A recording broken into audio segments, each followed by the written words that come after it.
Bizim kaymakamla vali utansınlar. Zazakiz var mı? Zazakiz millet tumbuku. Bir su içiyoruz işte ha. Krasın Cemal Boz. Özel İdare Müdürü ve kaymakam görsün yani.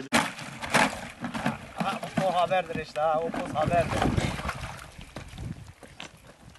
Büyüklerde yetkililerden su istiyoruz. Suyumuz yok, suyumuz.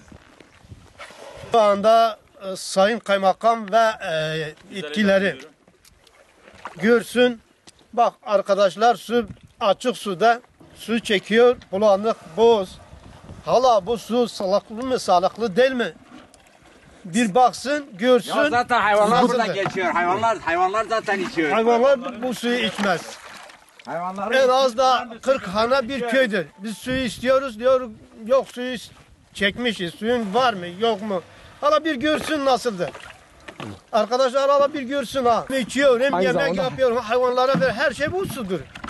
Başka suyumuz yok ha. Günden kaç sefer mesela adamın şu anda tankeri var. Biraz durumu iyidir tankeri var. Bak adamın durumu iyi değil de şey çekiyor. Eşekten çekiyor.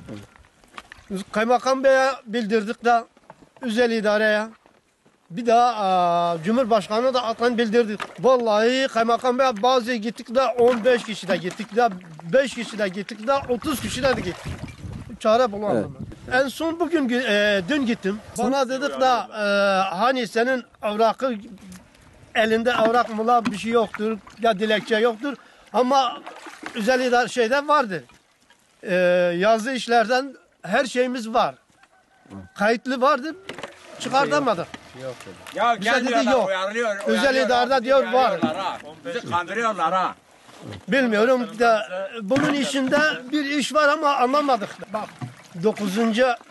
aydı. Vallahi iyi hatırlamıyorum. 9 mu 10. ayda gittik de Kaymakam Bey bize dedik de size 2 eleman versin de gelsin özel idarede gelsin bir baksın köyden su var mı yok mu?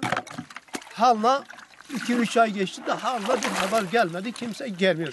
Telefonu açıyor gidiyor diyor ya bu hafta gelecek gelmedi. Böyle gittim sordum diyor gelecek hala gelmedi. Yağmurdur, kardır. Yetkililerden su istiyorum. Başbakanın belki haberi yok bu şeyden bizden. Fakat diğer yetkililerin hepsinin haberi var. Bize biraz baksın da utansınlar. Baksın biraz utansınlar bize. Bak bu bulanık suyu götürüp hem içiyoruz hem hayvanlara veriyoruz. Köye geliyorsun da köyden konuşuruz seninle de.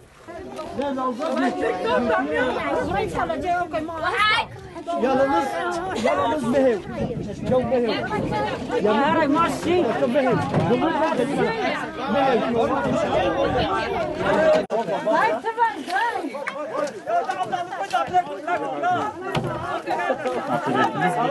Agama tohum çardan verene, alçıya bakıcı, gel birlikte çiki, sıramla giy. Gatütene yasta, tohum çardan verene. Tamam, hakkı. Hakkı Türkan.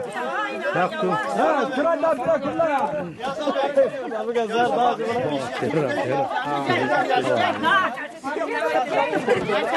Sıra bir daha pira kumla. Tamamen onlar da su yoktur ölüyor. Ama gururla Bingöl'üm diyemiyorum. Çünkü bu susuzluk halimi görüyorum. Yetkililerden ricamız suyumuz yok. Bu millet hepsi su sırasına girmiş. Su bekliyor. Kavgalar, tartışmalar. Su zaten görüyorsunuz. Çekin. Su sağlıklı değil. Çocuklarımız hep hasta. Hayvanlarımız susuz. Kar eriterek, bulanık su getirerek biz kendi geçimimizi yapmaya çalışıyoruz. Yetkililerimiz bizden ilgilenmiyor. Gördüğünüz şu manzaradan hem insanlar hem hayvanlar su içmekte. Bunları da yetkilileri çağırıyoruz. Lütfen gelin. Bizim yerimize kendi çocuklarınızı koyun ve görün ki bu su nasıl içiliyor mu, içilmiyor mu, hastalık oluyor mu, olmuyor mu? Yetkililere ricamız suyumuzu getirsinler. 4 kere 5 kere Kaymakam Bey'e gittik. Kaymakam Bey bizden ilgilenmiyor. İşte evraklarımızı masa altı, ayak altı. Bu şekil yaklaşık 1 senedir her hafta biz Bingöl'e gidiyoruz. Bingöl buradan 90-100 kilometre uzaklıkta. Gidip gelene kadar sıkıntı çekiyoruz. Yollardan dolayı yollar kapalı. Yetkililerden su istiyoruz, ihtiyaçlarımızı görsünler. Sınırın son köyü, ondan dolayı bizle ilgilenen yok. Bundan dolayı Kaymakam Bey de ilgilenmiyor, Vali Bey de, Sayın Cumhurbaşkanı dahi konuştuklarında hiçbir köy susuz kalmayacak deniliyor. Ama maalesef gelsin görsünler, suyun olup olmadığını da kendi gözleriyle görsün.